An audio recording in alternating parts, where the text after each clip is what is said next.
Namaste, friends. Many blessings. 2025. Happy 2025. We are live. We're going to thrive. My name is VerDarLuz from Divine Timing Coaching and Destination by Design. And I am so excited to be in my first full proper day in Thailand. And I'm on my Neptune line here. And so I just went swimming and it was epic. Fresh coconuts, all as well. But I have quite the studio behind me. Today we are going to talk about the January forecast, including the new moon in Capricorn, which is in December today, as I record this. But this new moon will be setting the stage for the month ahead. We're going to also talk about the next full and new moons coming in this month of January. We have big cycles that are starting off the year, including Mars retrograde in Leo, coming back to Cancer. And this is going to be very significant for the next few months. Actually, it's the biggest cycle of the winter.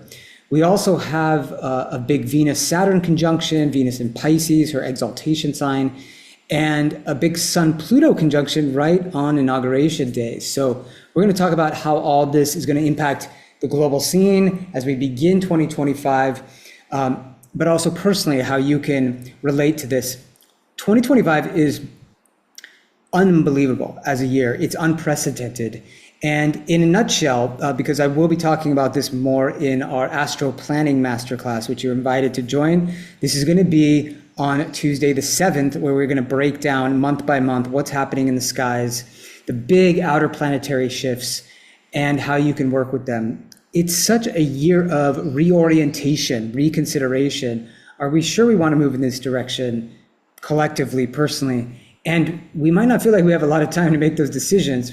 We have all the outer planets changing signs. That rarely happens. 7 years, 14 years, 20 years for Uranus, Neptune, and Pluto when they actually change signs. They're all doing it in the same 12-month period.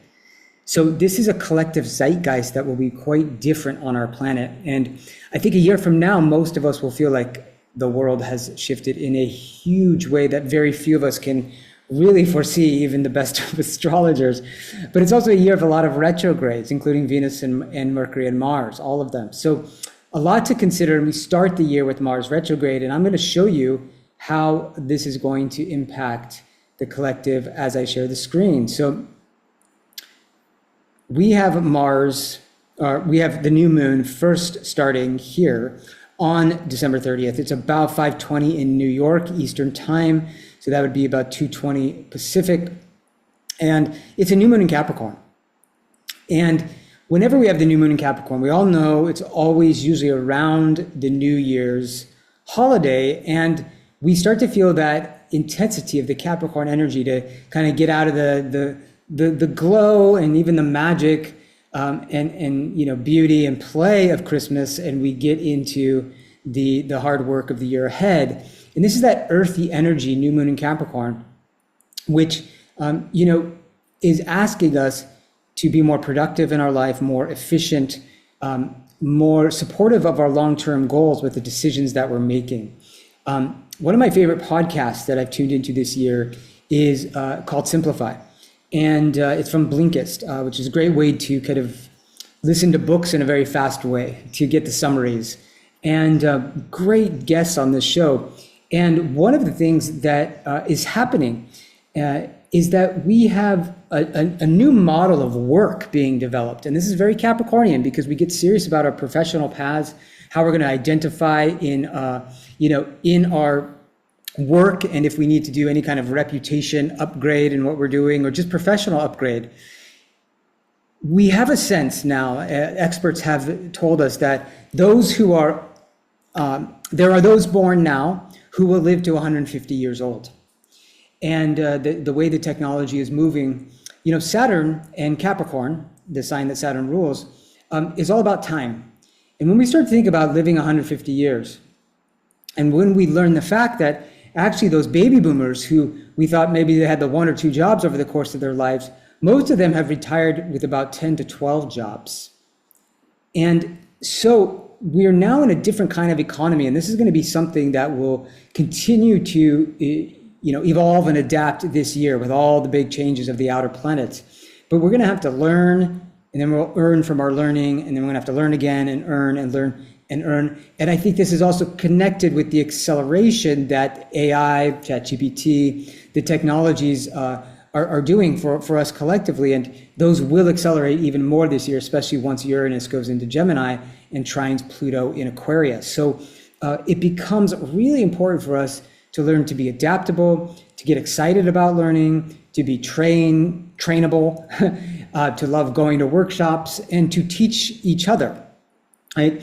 And there's a really great concept that I think is really apropos for the new moon in Capricorn, and it's a decentralized organizational structure that is giving employees more autonomy and decision-making power, and this is called holacracy. Maybe you've heard of it, but holon, it's a Greek term. It's coming from the whole, and for essentially the collective or the power or the governing principle coming from a more whole collective thematic. So we have more group processes that are self-organizing, circles that are developing where there's more autonomy, of groups. And instead of like, I am this person and I do this thing, with this role, it's more like we're unpacking different tasks together. We're solving different problems together, right? And you think of like a hive mind of different systems of a computer, right? Or even different AIs working together to figure something out. It's kind of like that. There'll be different experts in different areas, and yet we're always learning and developing new roles. So there's a lot of flexibility that's going to be needed. And a lot of decision-making authority within ourselves. And, Capricorn, it is a sign that is also about accountability. And this is part of the holacracy model. So we have to be accountable to ourselves. We have to be accountable to others. That means integrity in what we're saying, what we're doing. It means following through. It also means that we have to integrate what we've learned. And that's where leadership comes in as a big theme this whole month of January. Once the sun, you're going to see the chart here. Here's the new moon, but we're going to see that in a couple weeks, 3 weeks on inauguration, the sun will come to Pluto. And that's a major, major test of leadership within ourselves and in the collective. We're going to see how power is playing out in the world. Before we get there, though, just want to emphasize with this new moon that we are now, even though this doesn't directly impact the moon, we're in the Mars-Pluto opposition once again. This was exact during the week before, the week after the elections in the US. And it's a very competitive, very driven energy. Mars is the god of passion, desire, aggressive action, and he's opposite Pluto.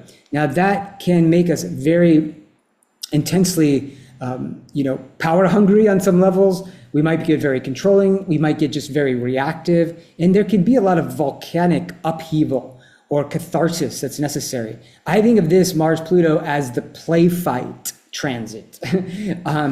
And it's going to come back again in April when Mars goes back into Leo after being in Cancer. So we've had it before. Think of what was going on first 2 weeks of November or end of October, and think about it right now as the new year begins. We have to move energy physically. Mars is a very physical planet. Right now it's in Leo. It's in a fire sign. Fire needs to move, and we need to be careful of not being overly irritable and then quite destructive with a kind of reactivity that we may be unconsciously acting out. Pluto rules the shadow and the unconscious. That's why this is also a great time to do shadow work or shadow play. I have a book called Zodiac Shadow Play, and there's journaling exercises there that allow you to kind of go into those parts of yourself that are not so comfortable.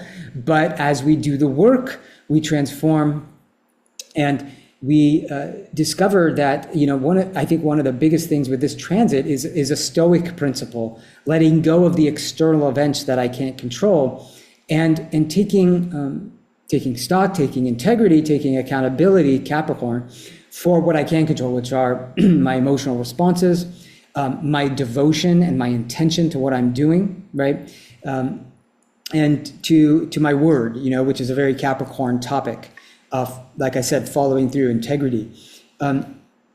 I lost my phone in the airport yesterday as I was arriving, and that loss of my phone, whether it was stolen or just lost, really tested me as I arrived. And I really called on the spirit of Marcus Aurelius, the Roman emperor and the great Stoic philosopher.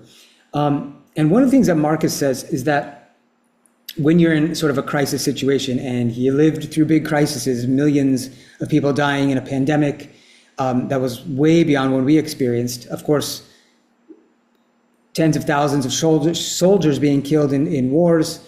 He lost 5 to 6 of his own children. And Marcus talked about when we go through crisis, or when we go into a moment that we could call it very Plutonian, right? Very intense, very dramatic, that we have to call on the spirit of sages and gurus and those who are wise. How would they react? Whether that might be Buddha or Christ or Marcus. But we also can break the situation down into what needs to happen, right? And what is actually happening, okay? And so it's kind of like dissecting surgically what's going on. And I think that this is something we need to do with Mars opposite Pluto. You know, what is causing this reactivity? Where does it rise from? Is it something from my family that I've inherited? Matrilineal line, patrilineal line? Is it circumstantial with my work situation, or with an issue in the relationship we haven't dealt with, right? But there is something that has come up that maybe it's a pattern that doesn't work for us anymore. Or it is destructive, and we need to deal with and confront the root cause, not just the symptom. And so yesterday in my crisis, I was calling on Marcus, and I worked with the breath a lot, which the Stoics also talk about when you get angry or in a situation like this, to breathe out longer than you breathe in. That's a key tip for anger management. Longer exhales, grounding, mountain pose, and Qigong. So I was doing a number of these things as well as just saying, okay, what do I have to do now? What do I have to do? And, taking care of things in a very, very pragmatic and a very stoic way. But stoic doesn't mean we don't feel. It means that we don't let the feeling conquer us. And when we're looking at Mars Pluto, we have to look at what has conquered us. And in a way, what do we want to conquer now? It's a very competitive energy. So if you think of a kind of obsessive, competitive drive in us, what do you want to get obsessive and competitive about right now? That can be Leo, creative, but also Mars moving into Cancer, the big theme of the next few months. If we go forward, let's take it forward a few days, and you're going to see right here on the 6th, this is when Mars goes back into Cancer. And he's not moving for a while. So we're going to have to also get motivated and driven to do a lot of inner work, emotional healing, discuss and discover what brings safety and security into our lives. Cancer is ruled by the moon, right? And this will be our full moon of the month coming in the week after this. But that means, the sun is in Capricorn. Some of you may know that Mars is exalted in Capricorn. He has great dignity there, and he is in his fall in Cancer. Now, there's something to say about planets in their exaltation and in their fall. If you think about exaltation, it's like a planet that is an honored guest in a sign. It can really do well, achieve what it wants as the nature of that planet. So you think of Mars. Mars wants to accomplish things. Mars doesn't want a lot of, fetters or things holding it back. It wants to go and achieve. And in Capricorn, it has the resources to do that. And it's also tempered a bit by Saturn, so it has like a healthy use of time. It's like more horsepower increasing over time. And it's a dutiful warrior, right? But also a leader. Now, Mars in Cancer, the direction of the warrior is going into the emotional body. So that sounds like we're fighting, we're irritable, we're annoyed, we're pissed off, and the energy might go towards family members, Cancer people. It might go towards more protective measures of like our home space or the family concept, or what my version of family is versus yours, or how do I feel safe in my home? What does home actually mean? And am I going in the direction of that? How do I find home with the people I'm around right now and family? It's a very sensitive place for a warrior. And it's ruled, Cancer is ruled by the moon. So then we have this thing of like, well, the moon is moving all the time, right? And the moon is very moody. So this is Mars in a very moody, moony sign of Cancer. And that's where, we want to be more compassionate with each other and move in the direction of what is most nurturing, nourishing, and healing. And if you think back to the month of October, the end of September, last weeks of September, and the first week of November, that's when Mars was in Cancer. So we just had this, and this is going to be a cycle to reflect on. It was very recent for us. So think about that. Think about this Mars Cancer energy, and what was going on in your life then, what kind of issues came up, especially emotionally or around home and family. And there's going to be a revisitation of that. But not only that, where a planet goes retrograde, it spends a longer amount of time. And with Mars, it's quite a few months. So you want to find where, and I'm doing this a lot with clients, we're talking a lot about Mars retrograde. You want to find where Leo is in the chart and where Cancer is. These are the two signs and two houses where Mars is going in reverse. And again, if you don't know about that, we could sit and talk and look at how to get motivated, driven, ambitious, and reflect on what's really your passions, what's really your purpose, where Mars is going retrograde. And there's themes that are crossing over from, the second, in this chart, it would be the second house and the first house. Could be any two houses, depending on where Leo and Cancer are in your chart. There's a lot of energy that Mars is putting there. And it's like a campaign, it's like a mission that you're on, and it can be quite grueling at times. And you get defensive sometimes in that area where Mars is. Now, Mars retrogrades can also bring masculine energies up for us. Now, this is a masculine in a sign that, we would think of being more feminine in terms of the nurturing quality, the protective, motherly quality of Cancer, maybe bringing up issues for men to go into their emotional bodies more, to cry, to connect with their mothers, their own mothering need to give, but also to receive. They may be projecting the mother figure onto their partners more. If that's happening, let us know in the comments. I'd love to hear more about how Mars in Cancer is, working for men particularly, or you've seen it in maybe a male partner. But men can also come back into our lives. So previous, if it might have been a previous lover, it might be an old friend. And the question is, do I want to keep, this person in my life, or do they have some kind of medicine for me right now? Is there some kind of intimacy I need to reestablish here, and vulnerability with Cancer, right? That theme of being vulnerable and emotional and how that can bring healing into our lives, the sense of what does it mean to be a caregiver, and to be making sure that our goals involve self-care as well as care for others. Well, when we go forward from the 6th and we move to, let's bring us to the full moon. And here it is, January 13th. Now let's notice something right here. Let's go, here's the 12th. And as that, if you see that exact full moon, guess what? That is conjunct Mars. Now this is the time when Mars and the Sun are opposite. And this always happens in part of the retrograde journey. This is actually like Mars and the Sun are in a full moon. What you will actually see is when you see like a full moon rise, you're going to see this full moon rise with Mars in the sky. You're going to see the red god of war in the sky. And I am thinking, and a lot of astrologers are thinking, this might be a very kind of intense, can be very passionate, very defensive, very militaristic kind of full moon going on here. It's 1 week before inaugurations in the States, could be quite trying in the US. This is connecting with, the Cancer quality of the US chart. The US is a sun sign Cancer, right? July 4th. It's not right exactly on the US sun, but it is aspecting that, it's co-present with the US sun, as we say. So this is maybe going to be some protest, a lot of differing perspectives, viewpoints, friction, but this is tense, yeah. Some volatility, sometimes some violence. Mars is still here, 4 degrees away from an opposition to Pluto.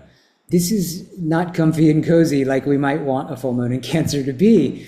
But you could do some good Mars work under this full moon. That would be being more athletic, going on a winter hike, doing some skiing or snowboarding.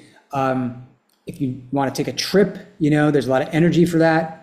Winter adventures, or maybe you come to a hot part of the world to get out of winter, like I am right now. But this full moon is also going to bring up some big relationship issues, as you can imagine, right? That there's some tension here, that our life force, the sun, is challenged by, there's some kind of desire and will and a drive that is thwarting the sun.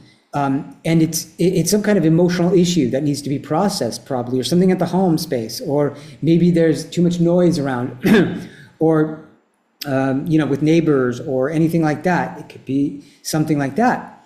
Then you see that Venus and Saturn are about to come into their conjunction.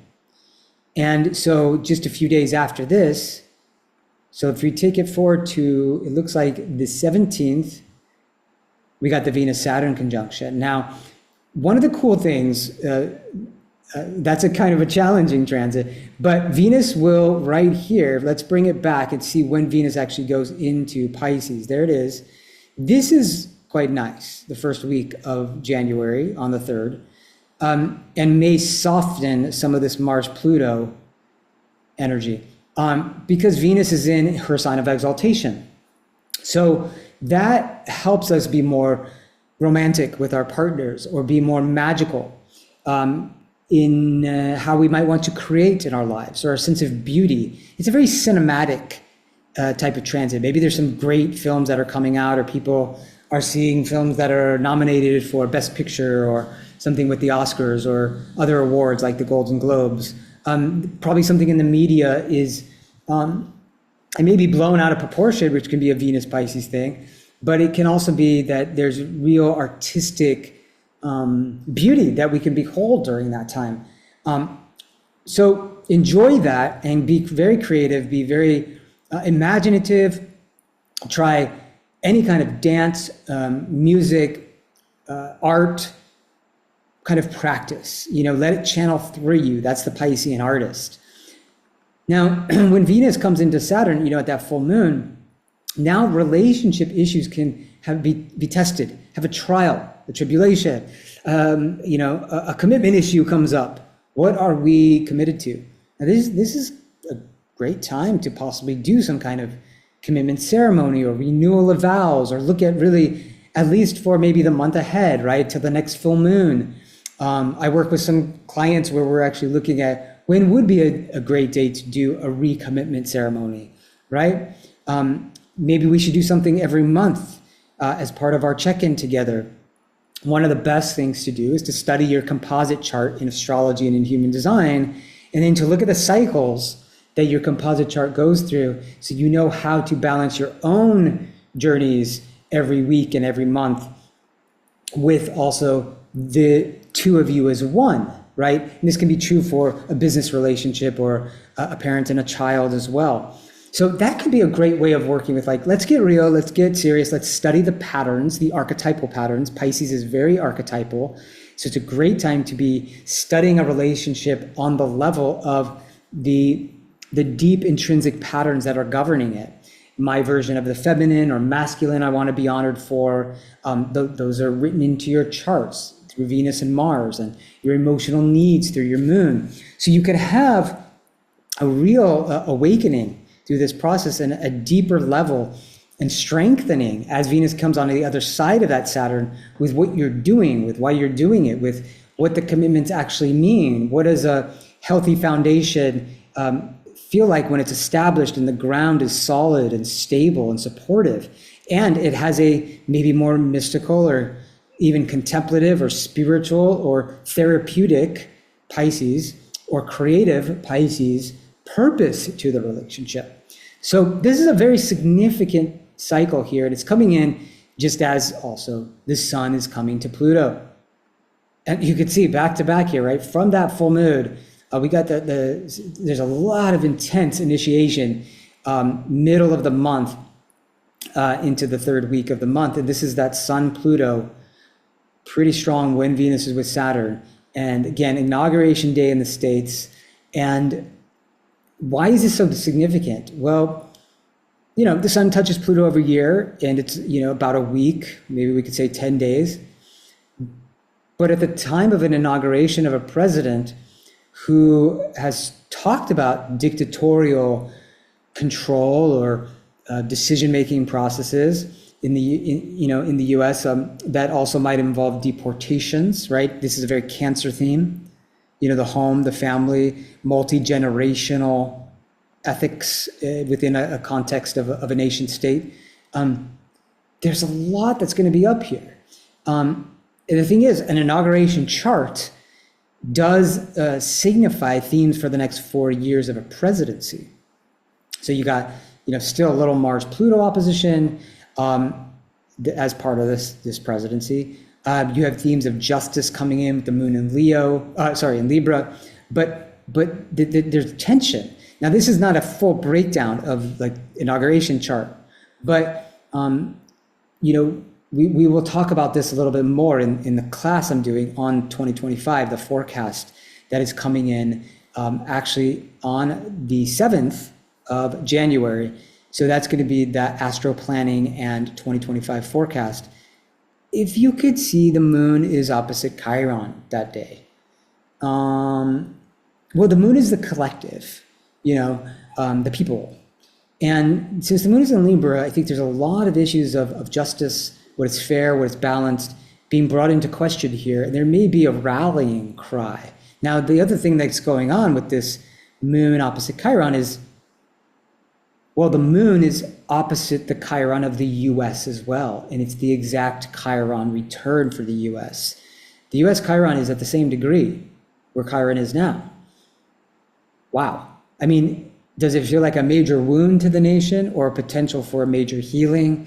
Does an entire nation state need to be mentored and coached? Is it an awakening of the coach, guide, and mentor archetype in the collective consciousness of the US? But it is a Chiron return, which you experience personally when we're 49 to 50.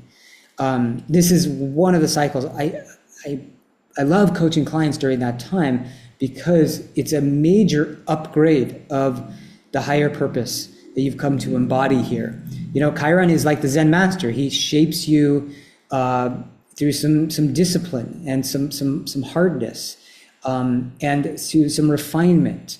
And basically through confronting a wound and embracing it, and then being more empowered as that wound is integrated and then offered back as sacred service. My second book about Chiron, I go really deep into this and how the Chiron journey is like a journey of alchemy, right? Because you will be confronted with the part of you that wants to call itself separate and call itself victim. If we want to call that the ego, then, we can address it that way, but there is a part of us that is a separating part. And I think this inauguration chart and what's happening in the US is it a divisive, transit and entire term, or is it going to bring more communities together and rally people into more localized governance, And something, on this, as the sun comes into Aquarius and with Pluto, this is very significant because it brings up, and again, by the end of the month, the sun will trine Jupiter, which will be quite nice and expansive. It brings up the themes of, something that will start to come in when Uranus goes into Gemini later in the summer, which is, a need for revolutionary spirit with a lot of radical autonomy and leadership. And it might be happening in the US in terms of, more localized governance. Now that could be local to the county, to the city, to the state, to the region. And if you start thinking in these terms, how could we establish more, and this is not just in the US, but all over, real sense of autonomy and solidarity between us in the more local sphere that we live in, local farming communities, right, where we're supporting people, locally, CSAs, right, community-sponsored agriculture, farmers markets, right, getting really involved in that kind of support, local businesses, small family-owned businesses, right, and really knowing your neighbors, right, and seeing like I'm safe, I'm secure. Think about that Mars in Cancer with the people around me that are closest to me, right, and maybe on some levels something in federal government feels big, bad, and ugly on some levels, and that can be some of that Sun Pluto. I mean, it's not very eloquent, but it probably won't be very eloquent. It will be, at times, I think this whole year it's going to be a bit freakish and a bit intense, and we're going to have to, laugh about some things and get upset about some things, and, and then act with integrity and with a spiritual resolve, and connect with our higher selves and with the gods and the guides and, a holier purpose in our lives. But I think that if we see some things we might not like, as, Sun Pluto is like an oligarchy, right? It's ruled by power.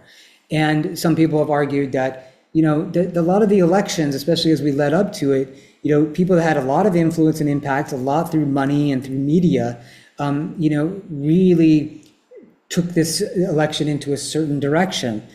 I'm not making a political statement myself.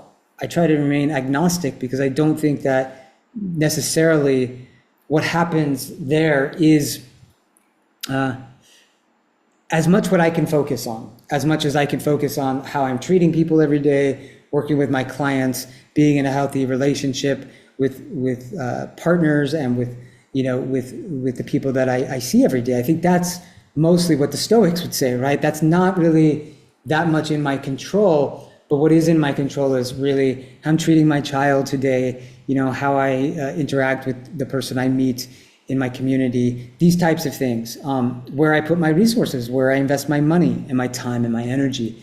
These things will come up, right? What ways can we empower ourselves? What does leadership mean for ourselves? Where do we feel disempowered? What is in our control? What is not in our control? What kind of shadows do I need to transform and transmute?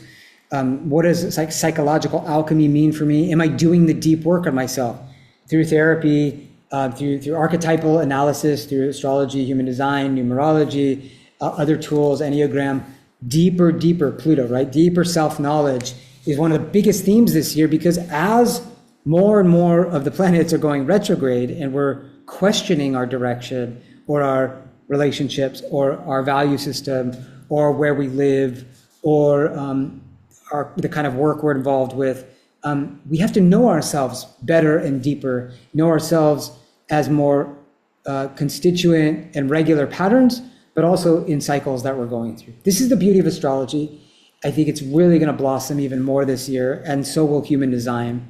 What I love about design, and what I see every year when the sun comes into Aquarius, and I think this is going to grow as Pluto's in Aquarius for the next 20 years, is that, when you study the genetic patterns that you have within you, which is what design is all about, then you really learn your genetic strengths and what you can contribute to the collective.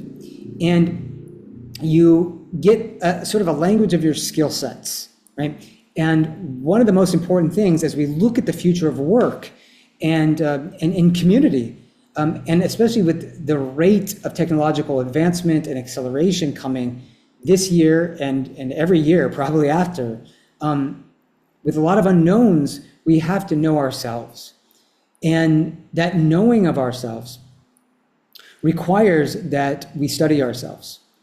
And I love these tools, astrology and human design, as deep self-knowledge. I also think that a lot of us maybe have not studied numerology, and any system where you can study your patterns and then evolve those patterns is an Aquarian type of technology, because Aquarius is kind of an objective viewpoint, right? And if you look at Capricorn being very involved with the world, once the sun goes into Aquarius, and then thinking of Pluto in Aquarius the next 20 years, I have a video about Pluto in Aquarius if you want to see that. We are going to need to study ourselves as groups, as integral processes that we need to innovate upon and reinvent constantly. So we need a language for that. We need maybe a few languages for that, and that's where these tools can be so helpful. And so again, I'm always doing coaching with clients, also around timing, when to do what throughout the year. So I'm offering some of those time mapping sessions. If you're interested, you can be in contact with me in the links and through my newsletter. And we can look at timing over the next weeks, months, 6 months, year, and when you should focus on what, and work with these retrogrades coming in. Venus will come in March and April, just as we have these huge planetary shifts. Also, Mercury will go retrograde then. Neptune starts to move into Aries for the first time in 150 years since the Civil War. And we have a huge eclipse season with Aries Libra eclipses and Virgo Pisces eclipses coming in. So whatever's happening in January is really setting the stage. The first 3 months of the year, maybe we would say 4 to 5 months, it's full on. It's really full on. And so it's really important that we act intentionally and with devotion this first month. These are the biggest transits that I see. I think this inauguration chart is quite intense. You can see the moon is squaring Mars. And in that opposition to Chiron, I think this brings up some pretty strong protests, hopefully not violent, but some very confrontational energies that could be around that time. And we want to be very careful with this, that it doesn't erupt into violence or other sort of dark agendas going on. And hopefully we can come into that moon in Libra sense of bringing peace, bringing justice, and think about how you can be with that Mars principle this month, softening, going into the emotional body, doing a lot of inner healing, working with your family, any unresolved issues, really focusing on that, and giving some time to actually be with Mars in the sky. Mars will be very bright, very hot. It is true, he's brightest and hottest and closest during this month that we will see Mars or in the next 2 years. So enjoy breathing that energy in, maybe doing some martial arts under that. It could even be Qigong or Tai Chi, but if you can do some play fighting, if you do some dancing, some winter hiking, if you're in the Northern Hemisphere, and use Mars, Pluto, sexuality is a great way to express that, but move that energy, especially if you could do it under the red planet, the red god. It will be very, very powerful. I've begun dancing with like a bamboo staff. You might do some sword work with this. So think about different inventive ways of working with that Mars principle. And it's been great to share this next month with you and the new moon in Capricorn. When you look ahead, just to wrap up here, we'll be looking at the next new moon, which will be that Aquarian moon. You can see it here. It's going to be on the end of the month, January 29th. And so we've talked about some of those themes with the Aquarian moon. It will be at 10 degrees of Aquarius. And Mercury will have gone into Aquarius by that time too. Now this, I think you're going to see some major financial news going on here. And again, a buildup all month of January. And this might involve a big fluctuation with Bitcoin. I'm saying that because this is when Mercury, it's the Mercury return for Bitcoin. Bitcoin's chart is 2 degrees of Aquarius, and you'll have the sun having crossed that. Pluto is on Mercury in Bitcoin's chart, and this could be a major thrust forward, especially if there is a strategic Bitcoin reserve coming in the U.S. And in other countries, or states are starting to adopt that. I know it's been talked about in Pennsylvania, and even if you look into Canada, the city of Vancouver, talking about strategic Bitcoin reserves. This is going to become more and more, I think, in the conversation, and that actually could create more financial autonomy for different cities and states, provinces even. So that's something to be thinking about. I think that's an issue that does come to the forefront during this new moon that will come in Aquarius. And that will be setting some intentions wherever the Aquarian energy is in your chart. So we'll talk more about that next month. I'll speak right into that sort of also as we talk about February. But I invite you to join us for the Astro-Planning session and forecast of 2025, Thrive Vibe 2025. It's time to be alive and to explore everything, because it's going to be a very, very wild ride this year. So we hope that you'll join us for that and join a community. We'll have some breakout sessions as well. And it'll be a deep dive into the year ahead. And of all the years, this is the one to plan out and really try to, create some goals and know when to focus on what. It's a big year ahead. So hope to see you in that. All the best. Happy new moon. Happy new year. This is VerDarLuz from Divine Timing Coaching. Take care. Namaste.